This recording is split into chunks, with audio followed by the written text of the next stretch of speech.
Ever come across an idea that's just so out there it makes you stop and think? Definitely. Happens all the time in our line of work. Well, we've got one of those right here. Right on me. The Democratic Türkiye İmparator Yeni Türkiye Vizyonu. Okay, so that's It translates to the Democratic Empire of Turkey, New Turkey Vision. catchy. Yeah, by Gerçek Öğretmenim Yasin Kalar. For this deep dive, we're going to try to break down the core of this whole Democratic Empire of Turkey idea. Based on this document, Just this text right here. so the first thing that jumps out at you is the document's main point, really. Okay. It argues that Turkey becoming a democratic empire is well, it says it's an inevitable situation, almost like it's, Destined. yeah, and a duty for Turkey. Interesting. And why is that? What's the justification for such a bold claim? Well, it suggests that this empire would meet the needs and hopes of all oppressed peoples of the world. Wow.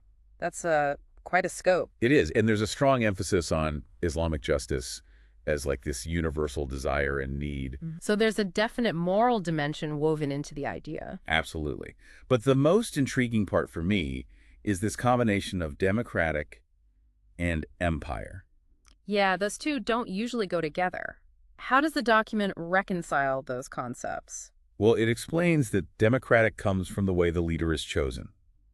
The president of this empire would be elected by the people, Of Turkey. right? The central nation of this whole entity. So democracy within Turkey itself, but then outward it becomes an empire. Exactly. And they use the term empire because they believe many nations will want to join. Okay, so it's not about conquest or force, it's more about, Attraction or? yeah, like a voluntary coming together. Exactly. The document stresses that joining would be totally voluntary.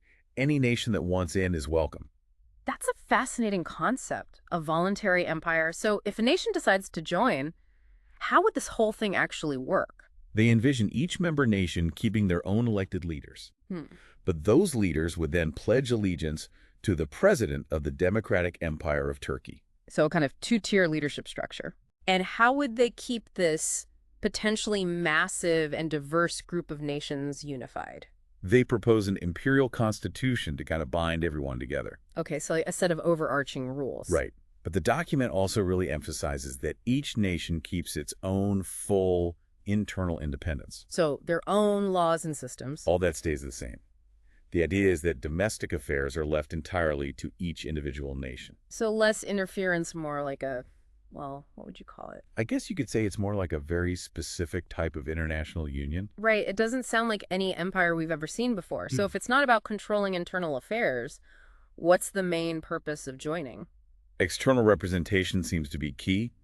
The Turkish president would be the spokesperson for all the member nations on the world stage. So speaking with one voice on international issues. Exactly, projecting a united front. And the document does explicitly call it a union of states and nations. Right, with that emphasis on voluntary participation. So it's all about collaboration between these nations. And they wouldn't just be collaborating on diplomacy. There's also the Imperial Army. Ah, so defense is a big part of this vision. Definitely. It would be responsible for protecting every member nation, and each nation would contribute resources or personnel to the army. Okay, so to sum this all up, the Democratic Empire of Turkey, as presented in this document, is basically a voluntary union of nations with a Turkish president at the helm. Elected democratically by the Turkish people. Right, where members keep their internal autonomy but band together for external representation and defense. All under this shared imperial constitution. That about covers it, I think. Yeah, that's a pretty clear breakdown of what we're looking at. So listeners, what do you think? Could this kind of political structure built on voluntary association and shared responsibility really work? How would existing global powers react to the emergence of a new empire, even a democratic one? It definitely raises a lot of interesting questions, doesn't it? Lots to think about. It certainly does.